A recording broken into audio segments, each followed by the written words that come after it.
In 1889, Johnstown was a mill town. Life centered around the steel mills that stretched along its rivers. The steel industry was booming, and the mills provided a steady paycheck for hundreds.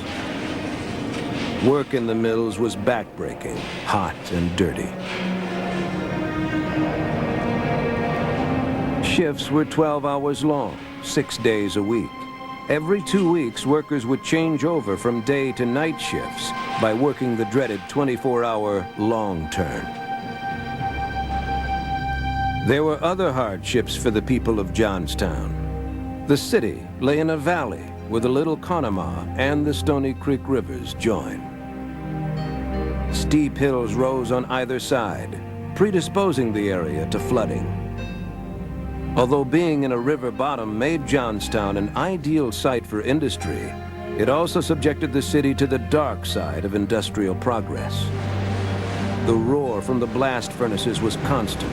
Smoke from the mills filled the air and coated the valley with soot.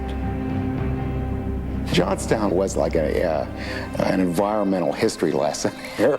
They'd done virtually everything wrong. They denuded all the hillsides for lumber. Water just ran off immediately into the rivers. They would take a slag from furnaces, pour it into the river, and then build on it. And so in the years before the flood, the rivers had literally been cut in half. Few of the 23,000 people living around Johnstown paid any attention to these threatening developments. In fact, the city's future looked promising as long as the mills poured their smoke into the sky.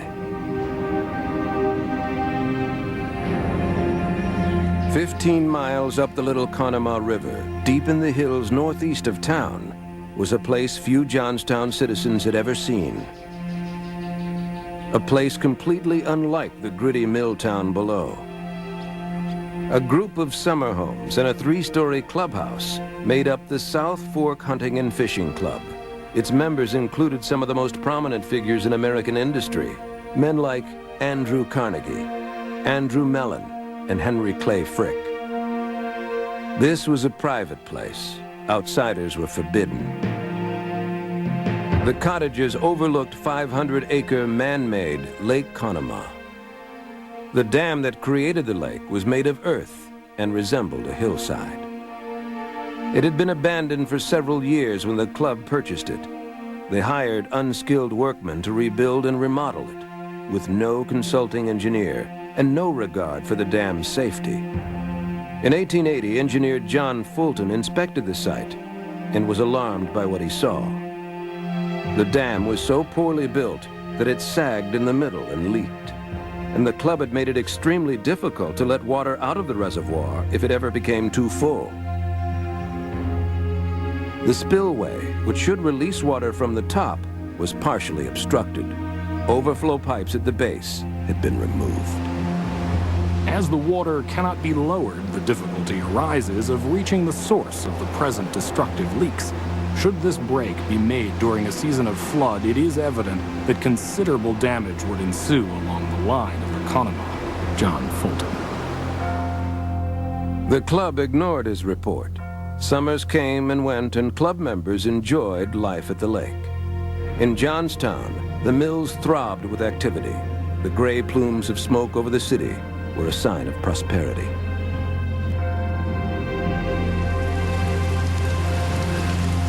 But the gray clouds that developed in late May 1889 and the fierce driving rainstorms that followed were a sign of something ominous. There were few club members at Lake Conemaugh on May 31st. Rain was pouring off the hillsides and down from the streams into the reservoir.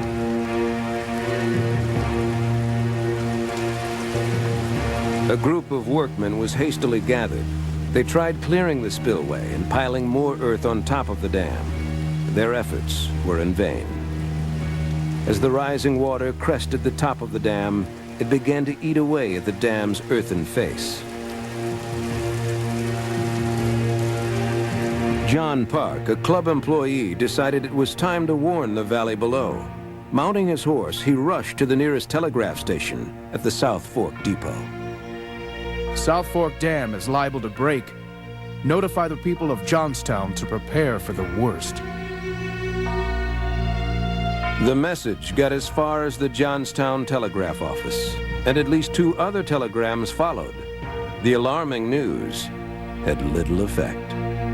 The townspeople, like those who live in the shadow of Vesuvius, grew calloused to the possibility of danger. Sometime, they thought, that dam will give way, but it won't ever happen to us. Victor Heiser. At the offices of the Johnstown Tribune, editor George Swank was writing an editorial for the next day's paper. It is idle to speculate what would be the result if this tremendous body of water should be thrown into the already submerged valley of the Conemaugh. But there would be no Johnstown Tribune the next morning. The South Fork Dam collapsed at about 3:15 in the afternoon. As George Swank was writing, 20 million tons of water that had once been Lake Conemaugh were hurtling toward Johnstown. The danger that had been ignored for so long was on its way. At 4:07 on the afternoon of May 31st, 1889, 20 million tons of water surged toward Johnstown, Pennsylvania. My ears were stunned by the most terrifying noise I had ever heard in my life. Victor Heiser. The South Fork Dam, 14 miles upriver, had burst. On its way, a 30-foot-high wave collected nearly everything in its path. 33 locomotives, 50 miles of railroad track, 200,000 pounds of steel cable, hundreds of smashed buildings. It was not recognizable as water. It was a dark mass in which seethed houses, freight cars, trees, animals. David J. Beale. In the moments before it hurtled into the valley, the noise of fear preceded it. Screams, cries, and people running. Bells were ringing, the whistles in the mill were sounding a last warning, and steam engines opened their throttles for the last time. Gertrude Quinn. The water was close behind me. Houses were toppling over and the torrent again pushing round as if to head me off. T.H. Robinson. The lucky ones were able to ride out the flood, floating on top of the wave. We have thousands of people surviving, floating in their houses or on roofs or fragments of their house, finally get into a place of sanctuary. The house of our neighbors next door went down, and the poor souls drowned before our eyes. Bertha Caldwell. My father put his arms around us and said we would all die together. Gertrude Quinn. 10 minutes and the wave had passed. The throb of the mills had been replaced by an eerie silence. Nearly all the town's landmarks were gone. Lifelong residents were unable to pinpoint where their streets had once been. In some places, entire blocks of homes had disappeared. In others, the debris from the valley was piled to the third-story windows of the surviving houses. From a distance, Johnstown looked almost normal. Dozens of houses seemed to remain standing, but these homes had been hundreds of yards away just minutes before. The stone railroad bridge that spanned the river below the town remained intact. But the splintered ruins that had once been Johnstown began to pile up against the bridge. Entire houses were dashed against the span with their occupants. Hundreds of people were trapped in the fast-growing pile of rubble. And then, somewhere in the wreckage, an overturned stove or a kerosene lamp set the debris on fire. I saw hundreds of them as the flames approached, throw up their hands and fall backward into the fire.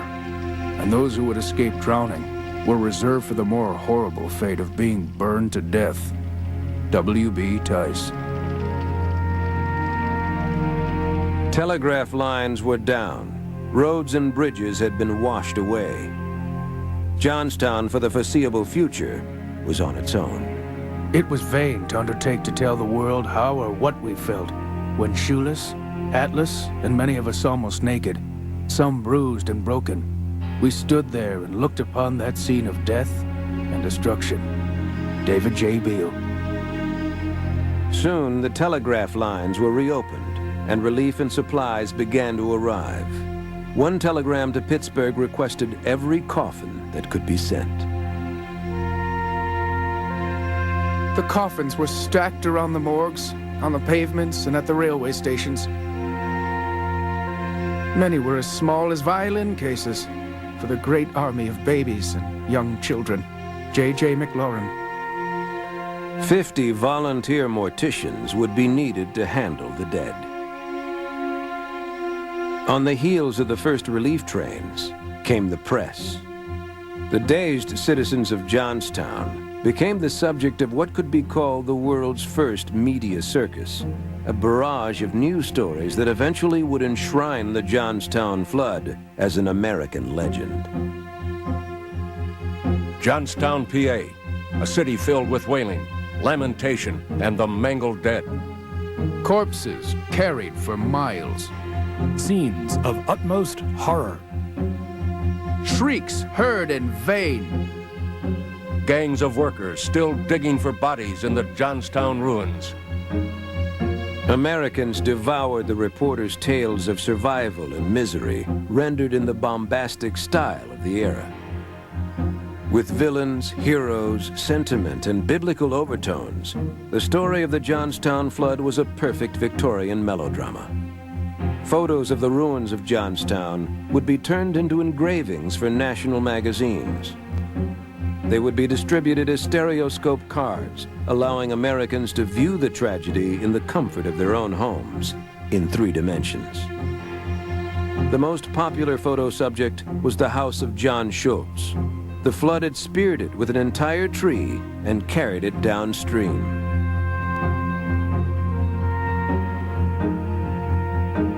At least one photographer was not above persuading someone to lie down in the ruins and pose as a dead victim. There were even songs about the flood, hastily written sentimental ballads of woe, churned out as sheet music to be played in America's parlors. For the flood is coming nigh, walling up like mountains high. There is death in the Conemaugh Valley. But beneath the sentiment was genuine, stark tragedy. Morgue books filled with the records of unidentified bodies. 99 whole families wiped out. And the lingering question, why? Blame quickly fell on the South Fork Hunting and Fishing Club. We think we know what struck us, and it was not the hand of Providence. Our misery is the work of man. The Johnstown Tribune. In the weeks after the flood, a coroner's jury was convened to investigate the death of one flood victim who would stand for all the rest. They found the cause of death to be drowning, due to the negligent construction of the South Fork Dam. Lawsuits were brought against the club members, but no money would ever be collected, and no criminal charges would ever be brought. Juries in every case upheld the club's claim that the flood was an act of providence. The final death toll from the Johnstown Flood was 2,209. 1 in every 9 people in Johnstown had been killed.